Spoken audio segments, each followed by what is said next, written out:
Hey guys, today is story time. So today I'm going to be telling you guys how I became a Utahan and my experience since then. Okay, so I first moved to Utah back in 2010. I was probably about 11 or 12 at the time. I moved here in March, so it was like 3/4 of the way through the school year when I moved up here. Anyways, so we moved to the city called West Jordan. If you guys don't know what West Jordan is, it's kind of a little bit of a ghetto city. And my dad, bless his heart, did not know that when he was moving up here because he was the one that first moved up here before we did. And he just found a house and he's like, yep, that's where we're settling down. This is it, we're good. This is where I start learning about Utah culture, was in 6th grade. So I'm sitting in class one day, just minding my own business, and all of a sudden on the loudspeaker, there's this rumbling noise going on. Just rumbling. And everyone just shoots under their desks. So I'm just sitting here like, why is everyone going under their desks? That's when I found out about earthquake drills. Apparently Utah sits on this fault line where at any point in time we're just supposed to have this huge disastrous earthquake on here. And so kids have earthquake drills in Utah. Next thing I learn is that Utahns have a weird sense of what swearing is. So yeah, there's the normal like curse words like ass, bitch, all of that. And when I found out Utahns have a more extensive swear word vocabulary, I was sitting in class one day and someone decided to come up behind me and scare me. And first thing I say is, "Oh Jesus!" And I probably snapped the necks about at least 20 students in that class just going, "What did you just say?" Apparently in Utah, Jesus and God are also swear words to add to that vocabulary. Learned that one real quick. So they also like taking swear words and just turning them into the most randomest phrases. Like instead of Jesus Christ, it is cheese and rice. Or instead of oh my hell, it is oh my heck. Oh my heck. Yeah. Oh fudge. Darn nabbit. It's like, what are you even saying? So in Utah, there is Mormons. What a lot of people like think when they hear the word Mormon is, wow, 7 wives. Yeah, no, that's not a thing. Like, yeah, sure, at one point Mormons were polygamous and all of that. That's not a thing here in Utah anymore.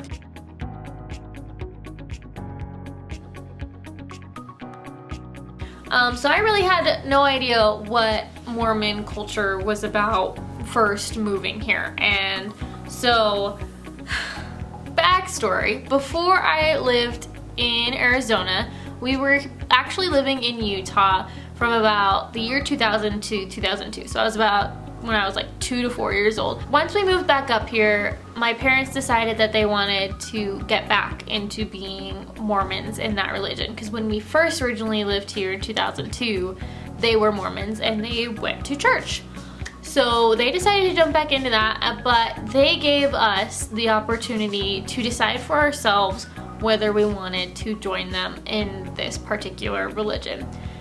At the time, I had no idea like about religion. Like I knew kind of like the basis of it, but I didn't know what Mormonism was. So I was like, okay, I'll try it out. My other sisters, they were just like, nope, we know about that. We're just not into that. And my parents were like, okay, that's cool.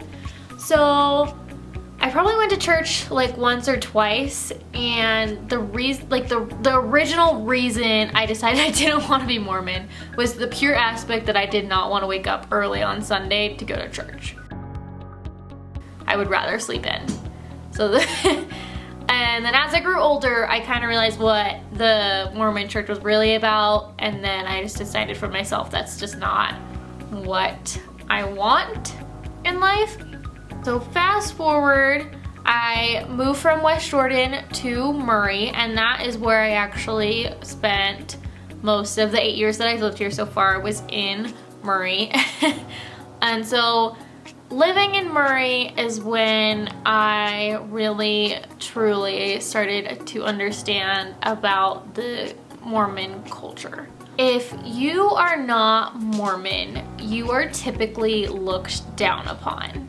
And I'm just saying typically because yes, I have a lot of Mormon friends and they're all really fantastic and super nice and they accept me for not being Mormon, but for the majority of Utah, if you are not Mormon, you are an outcast and you are of a lesser person than those who are Mormon. And you will get dirty glares and eyes rolling at you because you are not of their religion, so you are not a person of their time.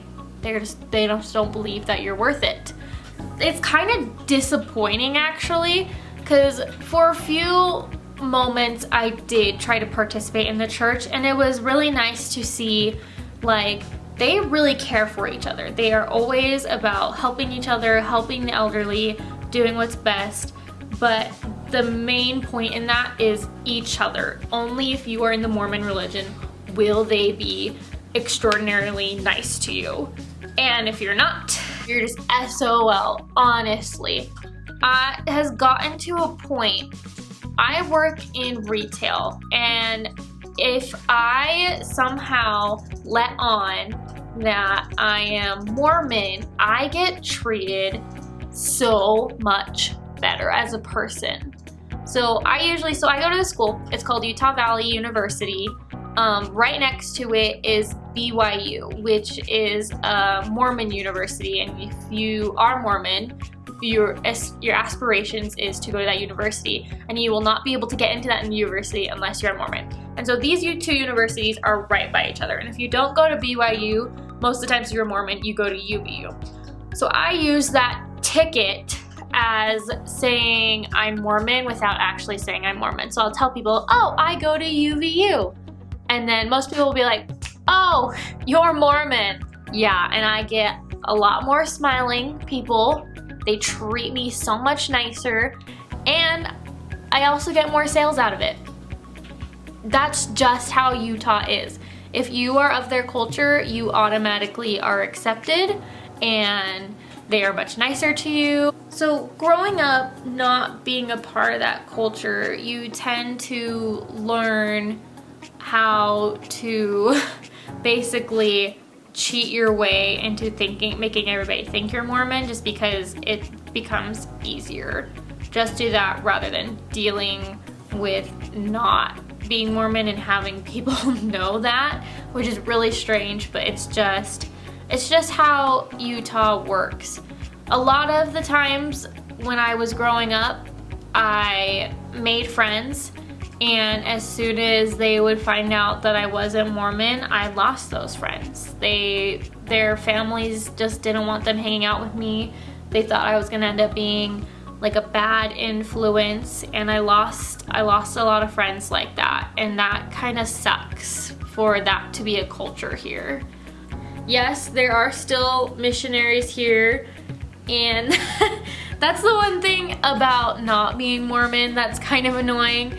If a missionary finds you, or if you see a missionary, run. Just run.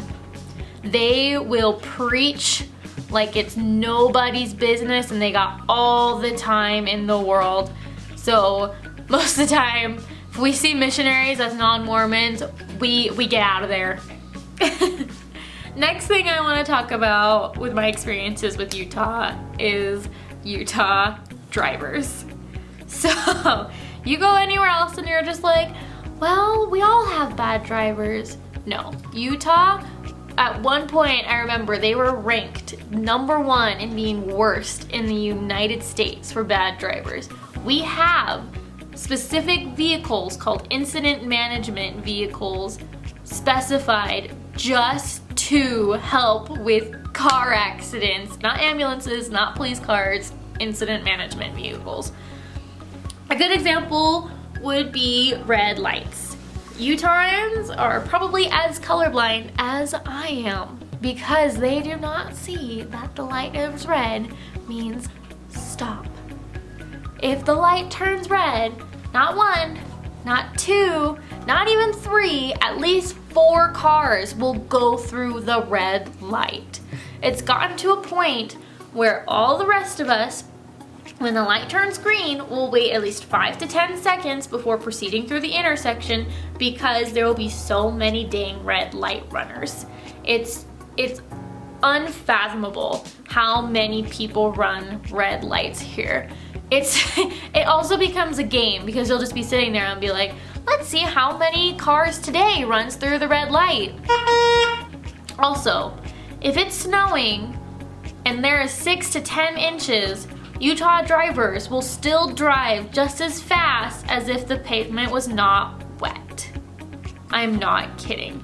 You'll be sitting there driving like 40 miles per hour on the freeway because there's like 6 inches of snow and you don't want to die, and all of a sudden you'll just see this freaking truck go 80 miles per hour down the side of the road, and you're just hoping, oh my god, please don't hit me. Another thing, Utah drivers drive ridiculously fast. Our speed limit here is 70 miles per hour on the freeway, and if you are not going at least 80, I can guarantee you will have some car riding on your ass. Even if you are going 10 miles over, I can even guarantee that if you are going 90 miles per hour, you will still have somebody on your ass. It's another specialty for Utah is what they call fry sauce. Fry sauce is a combination of, I believe, ketchup and mayonnaise, and they combine it together and they call it fry sauce. And I can guarantee you can go to any restaurant in Utah, ask for fry sauce, and they will whip you up some.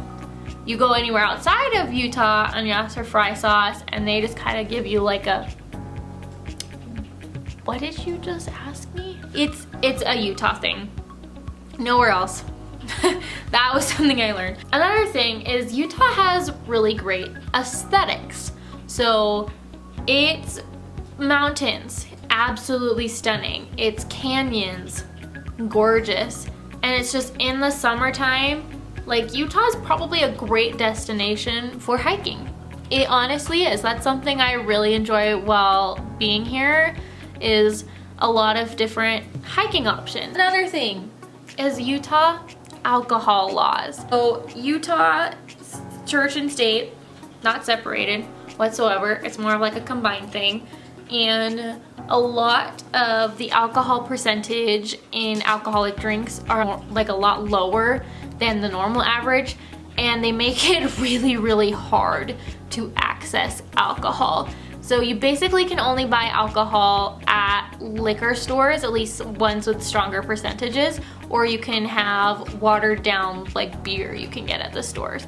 But you will never find wine at grocery stores. There's pretty much almost no alcohol at grocery stores unless it's like less than 3% per volume of alcohol. Other than that, you had better find your liquor store. And also, if you go to a restaurant and ask for drinks, they always have to make it behind a wall because they think that if young kids or younger people see you mixing an alcoholic drink, then they are more likely to be influenced to drink it, so they have to make the drinks behind a wall. Last thing I want to talk about is Utah dress code. Yes, Utah has a dress code, and it's basically because of the Mormon religion. A lot of the time here you will see any kind of dress or skirt is going to be below the knees. There is going to be no chest showing, no shoulders showing. Pretty much everything just needs to be covered for women because that's like a big no-no. If we even just show a shoulder, like I remember in middle school, girls would wear t-shirts and then wear tank tops over them just so they could wear the cute tank top and be okay within the Utah dress code. Like for guys, there really wasn't like a strict Utah dress code. It was just kind of like wear a t-shirt, don't be revealing, and make sure your shorts go to your knees, which was kind of already like a dress code, unspoken thing for guys anyways. But that kind of dress code it's kind of rough for Utah. I even had an article, which I'll post down below, where a Utah waitress was wearing a v-neck. It was a designated t-shirt from her restaurant as a waitress, and a family decided not to tip her because they found her shirt offensive. Yeah, just her shirt, and it was just because it was too revealing. That's a Utah thing.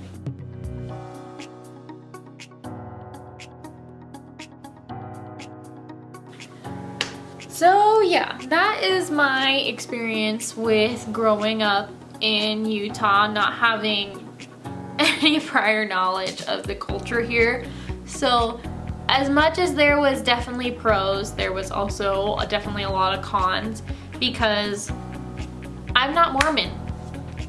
It's just something that I never found appealing. I didn't like their views on how to see God and how women especially were viewed, or how they viewed the LGBTQ community. Like, we're all human, and who you love is who you love, and Mormons they just can't really accept that. It's definitely, you have to be a man and a woman, and that is it. And that was something that I was just like, that's not cool. So I mean, growing up in Utah, it was different. It wasn't what I was expecting. There was nothing that could have prepared me, because I wasn't Mormon. I was gonna be an outcast, and I've learned ways on how to trick the system, I guess, and be less of an outcast, but it's always gonna be an everyday struggle for me, and I'm okay with that. I have a lot of great friends here, some who are Mormon and some of who are not, and I met my amazing boyfriend here, so I'm very thankful that I did move here. I don't have regrets at all, and that's my story.